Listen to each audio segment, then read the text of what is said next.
Hello, hi guys, welcome to Vinayak believers classes. So students, हमारा चल रहा था वाटर सॉल्यूबल विटामिन। तो आज हम पढ़ेंगे फॉलिक एसिड के बारे में। ठीक है, so let's start the topic without wasting time. So चलिए फॉलिक एसिड बात करते हैं आज इसके बारे में।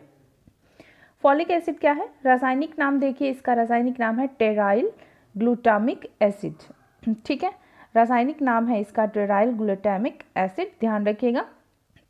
ओके, उसके अलावा इसमें चलते हैं रासायनिक संरचना की। अगर बात की जाए तो रासायनिक संरचना में इसके आ जाता है जो केमिकल स्ट्रक्चर जिसको बोला जाता है, टायरिडिन ग्रुप होता है इसके अंदर। एक जो अणु होता है वो ग्लूटामिक एसिड का होता है और एक पैरा एमिनो बेंजोइक एसिड होता है। ठीक है, ये चीज़ें इसके अंदर पाई जाती हैं जिससे क्या बनता है, आपके फॉलिक एसिड बनता है। ये इसकी बेसिकली केमिकल स्ट्रक्चर है। ठीक है, इन तीनों चीज़ों का इन तीनों चीज़ों को मिलाकर क्या बनता है, आपके फॉलिक एसिड बनता है। सूत्र की अगर बात करें तो देखिए, इसका जो केमिकल फॉर्मूला जो है वो है आपके C19 H19 O6 और N7, मीन्स कि कार्बन 19, हाइड्रोजन 19, ऑक्सीजन 6 और नाइट्रोजन 7। ठीक है, ये इसका केमिकल फॉर्मूला है, ध्यान रखिएगा। उसके अलावा चलिए अब बात करते हैं इसके इतिहास की। इतिहास पर एक नज़र डालिए।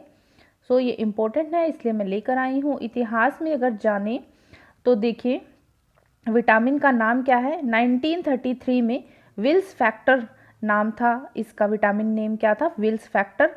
और एल विल्स वैज्ञानिक थे जिन्होंने ये 1933 में इसको खोजा। और उसके अलावा इन्होंने भट्टी में तपाया हुआ खमीर जो बताया, उसका प्राप्ति स्रोत बताया किसका? फॉलिक एसिड का, जिसको आज हम फॉलिक एसिड से जानते हैं। इसकी हिस्ट्री के बारे में हम पढ़ रहे हैं और इसके गुण और विशेषताएं क्या बताई गई उनके द्वारा कि माइक्रोसाइटिक रक्तअल्पता को दूर करता है फॉलिक एसिड। ठीक है, 1933 में। 1935 में इसका नाम विटामिन एम रखा। किसने? डे और उसके फ्रेंड्स ने। और उनके लिए प्राप्ति स्रोत क्या था? यकृत। और बंदरों में जो आपके जो लूज मोशन, अतिसार, जिसको डायरिया बोला जाता है, आप चर्म के घाव, मीन्स कि जो स्किन पर कोई भी घाव हो जाता है, मुंह में घाव हो जाते हैं, ल्यूकोपेनिया ठीक करता है। सो उन्होंने इस चीज़ के बारे में बताया। 1938 में इसको क्या नाम दिया गया? इसको नाम दिया गया यू, फैक्टर यू। किसने दिया? स्टॉकस्टैड ने दिया। उन्होंने भी प्राप्ति स्रोत यकृत और चूजों में वृद्धि के लिए आवश्यक है। सो ये बताया। 1939 की बात करें अगर तो उन्होंने विटामिन बी सी के नाम से इसको बताया और होगेन और उसके साथियों ने बताया। प्राप्ति स्रोत यकृत और मुर्गियों में रक्तअल्पता को ठीक करने का साधन इसको बताया। ठीक है, फिर आ जाता है 1940 में। 1940 में नोराइट क्लूइड फैक्टर नाम दिया गया इसे। स्नेल व उसके फ्रेंड्स ने दिया। वही सेम चीज प्राप्ति स्रोत यकृत और बैक्टीरिया की वृद्धि के लिए आवश्यक इसको बताया गया। ठीक है, तो ये था। उसके अलावा आपके 1941, ठीक है, 1941 की बात करें तो फॉलिक एसिड बताया गया और माइकल, स्नेल और विलियम्स नाम के ये तीन जो वैज्ञानिक थे उनके द्वारा इसका नाम फॉलिक एसिड बताया गया। उन्होंने प्राप्ति स्रोत बताया पालक की पत्तियां, और पालक की पत्तियां जो है बैक्टीरिया की वृद्धि के लिए आवश्यक है। ठीक है, ये बताया उन्होंने। बैक्टीरिया हमने पीछे पढ़ा, तो बैक्टीरिया की वृद्धि के लिए आवश्यक है। 1944 पर चलते हैं। 1944 में इनका बताया गया कि फॉलिक एसिड को शुद्ध सांद्र रूप में प्राप्त किया जाता है। 1944 में माइकेल, स्नेल व विलियम्स ने उन्होंने फिर क्या किया? फॉलिक एसिड को शुद्ध सांद्र रूप में प्राप्त किया गया एंड देन वही सेम पालक की पत्तियां प्राप्ति स्रोत बताया, बैक्टीरिया में वृद्धि के लिए इसको बताया गया। फिर आ जाता है 1944 हो गया। 1946 की बात करें तो 1946 के अंदर स्टॉकस्टैड नाम के व्यक्ति जो थे, जिसके बारे में हमने पीछे भी पढ़ा, ठीक है, जिन्होंने विटामिन एम बताया था, वही जो है वो बैक्टीरिया फैक्टर को रवे के रूप में प्राप्त किया उन्होंने। ठीक है, एल के सी जो है बैक्टीरिया फैक्टर को रवे के रूप में प्राप्त किया। यकृत प्राप्ति स्रोत बताया और बैक्टीरिया की वृद्धि के लिए आवश्यक इसको बताया गया। किसकी बात चल रही है? फॉलिक एसिड की बात चल रही है। उसके अलावा देखिए 1941, 1946 तक हम कर चुके हैं। फिर आ जाती है फिर से बात 1946 में। अगेन फॉलिक एसिड के गुण एवं संरचना संबंधी जानकारी दी। फॉलिक एसिड के गुण और संरचना संबंधी जानकारी देने वाले कौन थे? एंजियर नाम के व्यक्ति थे और उन्होंने प्राप्ति स्रोत यकृत बताया और आपके सेम चीज की बैक्टीरिया की वृद्धि के लिए आवश्यक। 1947 में विटामिन बी सी को रवे के रूप में प्राप्त किया गया, किसके द्वारा? प्रीफिनर के द्वारा, और यकृत से प्राप्ति स्रोत एंड बैक्टीरिया की वृद्धि के लिए आवश्यक। 1950 में सिट्रोवोरम कारक को अलग किया गया, किससे? फॉलिक एसिड से। सिट्रोवोरम जो कारक है उसको अलग किया गया। सिल्वर मैन ने किया, प्राप्ति स्रोत यकृत बताया फॉलिक एसिड का। ठीक है, नेक्स्ट चलते हैं 1951 की बात करें अगर, तो सिट्रोवोरम कारक की संरचना किसने दी? आपके मे व उसके साथियों ने दी। सिट्रोवोरम जो थे उन्होंने कारक जो अलग किया वो थे सिल्वर मैन, और सिट्रोवोरम कारक जो थी उसकी संरचना जो थी वो दी थी मे व उसके फ्रेंड्स ने। तो ये आप चीज़ ध्यान रखिएगा। स्टूडेंट ये था इसका हिस्ट्री, फॉलिक एसिड का हिस्ट्री काफ़ी लंबा है, सो ये आप एक बार पढ़ेंगे आपको याद हो जाएगा, थोड़ा ध्यान से देखिएगा। ठीक है, उसके अलावा चलते हैं प्रकार, फॉलिक एसिड के प्रकार। फॉलिक एसिड बेसिकली दो प्रकार का होता है, जिसके अंदर टेट्राहाइड्रोफॉलिक एसिड, दूसरा आता है कंजुगेट फॉलिक एसिड। टेट्राहाइड्रोफॉलिक एसिड जो होता है वो होता है आपके स्वतंत्र फॉलिक एसिड, ठीक है, फ्री फॉलिक एसिड जिसको बोला जाता है। और कंजुगेट फॉलिक एसिड जो होता है वो होता है बंधा हुआ फॉलिक एसिड। ठीक है, तो बात करते हैं कि इसको स्वतंत्र फॉलिक एसिड क्यों कहते हैं।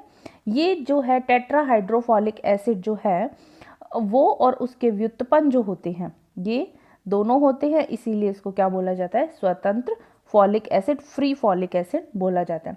कंजुगेट फॉलिक एसिड जिसे बंधा हुआ फॉलिक एसिड बोला जाता है, इसको क्यों बोला जाता है? देखिए इसमें फॉलिक एसिड, ठीक है, ग्लूटामिक एसिड के साथ मिलकर क्या करता है? फॉलिक एसिड ग्लूटामिक एसिड के साथ मिलकर आपके संयुक्त रूप से रहता है। ठीक है, ग्लूटामिक एसिड के साथ संयुक्त रूप से रहता है, जिसे फॉलिक पॉलीग्लूटामेट्स बोलते हैं। जब फॉलिक एसिड ग्लूटामिक एसिड के साथ संयुक्त रूप से रहता है तब उसको बोलते हैं पॉलीग्लूटामेट्स। ठीक है, और सूक्ष्म जीवों में फॉलिक एसिड जो होता है वो स्वतंत्र रूप में पाया जाता है सूक्ष्म जीवों में, पर लेकिन जब सूक्ष्म जीवों का एक्सट्रैक्ट होता है वो एक एंजाइम के साथ क्रिया करता है, तो उसका जो एक्सट्रैक्ट एंजाइम के साथ प्रतिक्रिया करता है, देन क्या होता है? हाइड्रोलिसिस होता है, और स्वतंत्र फॉलिक एसिड जो होता है वो आपके कंजुगेट या बंधा हुआ फॉलिक एसिड में परिवर्तित हो जाता है। ठीक है, ये चीज़ ध्यान रखिएगा, इसीलिए क्या बोलते हैं इसको? बंधा हुआ। जब फॉलिक एसिड ग्लूटामिक एसिड मिलकर संयुक्त रूप से रहते हैं तो वो क्या हो जाता है? फॉलिक एसिड पॉलीग्लूटामेट्स उनको बोला जाता है। सूक्ष्म जीव स्वतंत्र फॉलिक एसिड में रहते हैं, ठीक है, और जब उनका जो एक्सट्रैक्ट होता है उसकी प्रतिक्रिया करवाई जाती है एंजाइम से, तो वो क्या होता है? हाइड्रोलिसिस होकर जो आपके स्वतंत्र फॉलिक एसिड होता है वो किस में चेंज हो जाता है? आपके बंधा हुआ या आपके कंजुगेट फॉलिक एसिड में चेंज हो जाता है। ठीक है, ये ध्यान रखिएगा, इसीलिए इसको क्या बोला जाता है? Conjugate folic acid. इसमें ये प्रक्रिया होती है। और इसमें क्या होता है? फॉलिक एसिड येलो कलर का होता है, रवेदार पदार्थ होता है। मनुष्य, जानवरों व पक्षियों में पोषणहीनता से होने वाली एनीमिया को खत्म करता है, कम करता है, ठीक करता है। ठीक है, जैसे कि मनुष्यों में एनीमिया हो जाता है किसी कारणवश, ठीक है, तो किसी भी कारणवश अगर एनीमिया होता है तो फॉलिक एसिड, आपने सुना होगा फॉलिक एसिड की टैबलेट्स दी जाती है एनीमिया को ठीक करने के लिए। सो मनुष्यों में, जानवरों में और बर्ड्स में किसी भी तरह की पोषणहीनता यानी एनीमिया से रिलेटेड हो जाती है तो वो आपके फॉलिक एसिड जो है वो उसको ठीक करने में हेल्प करता है। सूक्ष्म जीवाणुओं में वृद्धि का कार्य भी करता है। ठीक है, जो बैक्टीरियाज होते हैं तो उसके अंदर वृद्धि के कार्य भी करता है। ठीक है, ये है। उसके अलावा चलते हैं इसके कार्य की अगर बात करें तो कार्य में देखिए अस्थि मज्जा में लाल रक्त कणिकाओं का निर्माण करता है, वह उसकी परिपक्वता के लिए आवश्यक है। ठीक है, अस्थि मज्जा में क्या करते हैं? फॉलिक एसिड और आपके विटामिन B12, ठीक है, विटामिन B12, ये दोनों चीज़ें मिलकर जो बोन मैरो होती हैं उसके अंदर रेड ब्लड सेल्स जो होती हैं उनका निर्माण करते हैं, उनकी परिपक्वता को बनाए रखते हैं। तो उसके लिए दोनों चीज़ें कौन सी जरूरी है? फॉलिक एसिड और आपके विटामिन B12। उसके अलावा इसमें प्यूरिन तथा पायरिमिडिन के निर्माण में कोएंजाइम की तरह कार्य करता है। बिल्कुल करता है। कैसे? प्यूरिन तथा पायरिमिडिन ने कोएंजाइम की तरह ये कार्य करता है, क्योंकि जो प्यूरिन और पायरिमिडिन जो होते हैं ये दोनों क्या करते हैं, ये दोनों आपके न्यूक्लियोप्रोटीन, मिथ्योनिन और पॉरिफेरिन आदि के निर्माण में सहायक होते हैं। सो ये जो फॉलिक एसिड है प्यूरिन तथा पायरिमिडिन के निर्माण में कोएंजाइम की तरह कार्य करता है, क्योंकि फॉलिक एसिड इनके निर्माण में सहायक है और पायरिमिडिन और प्यूरिन्स जो है वो न्यूक्लियोप्रोटीन, मिथ्योनिन और पॉरिफेरिन के निर्माण में सहायक है। सो ये सब एक दूसरे से कोरिलेट करते हैं। उसके अलावा आ जाता है हिस्टिडीन, टायरोसिन, ट्रिप्टोफेन, ये तीनों एमिनो एसिड्स हैं, हम सब जानते हैं, ठीक है। Histidine, tyrosine, tryptophan amino acids के मेटाबॉलिज्म में सहायक है क्या, फॉलिक एसिड, ठीक है। उसके अलावा विभिन्न जैविक व रासायनिक प्रक्रियाओं में भी आवश्यक है। नेक्स्ट चलते हैं इसके अंदर, देखिए नेक्स्ट चलते हैं कमी के प्रभाव, कमी का इसका क्या प्रभाव है वो देखते हैं। कमी के प्रभाव की अगर बात करें तो इसमें देखिए मेगेलोब्लास्टिक नाम से एनीमिया हो जाता है। मेगेलोब्लास्टिक जो एनीमिया है वो फॉलिक एसिड की कमी से होता है, ये आप ध्यान रखिएगा। इसके अंदर क्या होता है, आरबीसी का जो निर्माण है, मीन्स कि आरबीसी जो रेड ब्लड सेल्स जिनको बोला जाता है उसका निर्माण कम होता है और आरबीसी की जो संख्या होती है उनमें कमी आ जाती है। ऑब्वियसली निर्माण जब कम होगा आरबीसी का तो आरबीसी की जो नंबर ऑफ आरबीसी है वो कम हो जाएगा, संख्या कम हो जाएगी। और आपके जो मेगेलोब्लास्टिक रक्त अल्पता है बेसिकली ये होता है प्रेग्नेंट वुमेन्स में और आपके ये जो शिशु होते हैं उनमें होता है। तो इसमें क्या रह जाता है, जब मेगेलोब्लास्टिक रक्त अल्पता होती है तब आपके जो हीमोग्लोबिन है HB जो होता है उसका लेवल कितना रह जाता है, 6 to 9 ग्राम पर 100 ml तक रह जाता है, ठीक है। और शिशुओं में इसमें जो है ये तो रह जाता, ये HB लेवल जो है गर्भवती स्त्रियों में इतना और उसके अलावा शिशुओं में रह जाता है 5 to 8 ग्राम पर 100 ml, ठीक है। तो ये होती है मेगेलोब्लास्टिक रक्त अल्पता। और आरबीसी की परिपक्वता के लिए क्या चाहिए होता है, आरबीसी की परिपक्वता के लिए न्यूक्लियोप्रोटीन्स की आवश्यकता होती है और न्यूक्लियोप्रोटीन्स के निर्माण के लिए फॉलिक एसिड हेल्प करता है, ठीक है। और जब न्यूक्लियोप्रोटीन्स का निर्माण नहीं होता, आरबीसी की परिपक्वता नहीं होती, तो अगर फॉलिक एसिड की कमी हो जाती है तो ये सब चीज़ एक दूसरे से कोरिलेट करती है। न्यूक्लियोप्रोटीन्स का निर्माण नहीं होता और न्यूक्लियोप्रोटीन्स का निर्माण नहीं होता तो आरबीसी का निर्माण नहीं कर पाती, ठीक है, ये ध्यान रखिएगा। सो मेगेलोब्लास्टिक रक्त अल्पता हो जाती है। अधिकता का क्या प्रभाव पड़ता है, अधिकता का प्रभाव पड़ता है किडनी स्टोन। किडनी स्टोन में जैसे कि आपके फॉलिक एसिड जो है वो पानी में कम घुलनशील है, लेकिन और इसका क्या होता है आपके यूरिन के द्वारा ये पास आउट नहीं होता, यूरिन के द्वारा इसका विसर्जन नहीं होता। तो ये क्या हो जाता है, धीरे धीरे अगर इसकी मात्रा ज़्यादा हो जाती है तो ये धीरे धीरे किडनी की जो नलिकाएं होती हैं, किडनी की जो नलिकाएं होती हैं उनके अंदर ये स्टोर होना शुरू हो जाता है, ठीक है। किडनी की नलिकाओं में स्टोर होना शुरू हो जाता है जिससे क्या होता है, किडनी स्टोन की स्थिति आ जाती है। सो अगर फॉलिक एसिड ज़्यादा मात्रा में लिया जाता है तो किडनी की नलिकाओं में ये स्टोर हो जाते हैं, इतनी बात ध्यान रखिएगा, और किडनी स्टोन हो जाता है। प्राप्ति स्रोत की अगर बात करें इसके अंदर तो प्राप्ति स्रोत देखिए सूखा खमीर, यकृत, गेहूं का भ्रूण, ये चीज़ें हैं प्रमुख प्राप्ति स्रोत में आ जाती हैं। अगर प्रचुर मात्रा की अगर बात करें तो उस प्रचुर मात्रा के अंदर आ जाता है आपके चावल की ऊपरी परत, साबुत अनाज, दालें, हरी पत्ते वाली सब्जियां, ये सब चीज़ें, ठीक है। ये था आपके फॉलिक एसिड से के स्रोत जो है, सोर्सेज ऑफ फॉलिक एसिड्स, ठीक है, ये आप ध्यान रखिएगा, ठीक है। सो स्टूडेंट्स ये था हमारा आज का टॉपिक फॉलिक एसिड जिसके बारे में हमने बात की। आप वीडियो देखेंगे तो आपको समझ में आ जाएगा।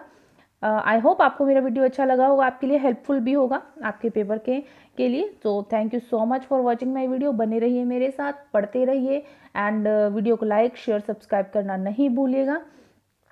आपका सपोर्ट जो है, आपका एक लाइक, आपका जो शेयर करना, आपके जो आप जितना ज़्यादा इसको देखेंगे मुझे मोटिवेशन मिलता है। आपके कमेंट्स जो हैं मुझे मोटिवेट करते हैं ताकि मैं आपके लिए और अच्छे अच्छे वीडियोस लेकर आऊँ जो आपको पेपर में हेल्प करें, ठीक है। Thank you so much for watching, bye.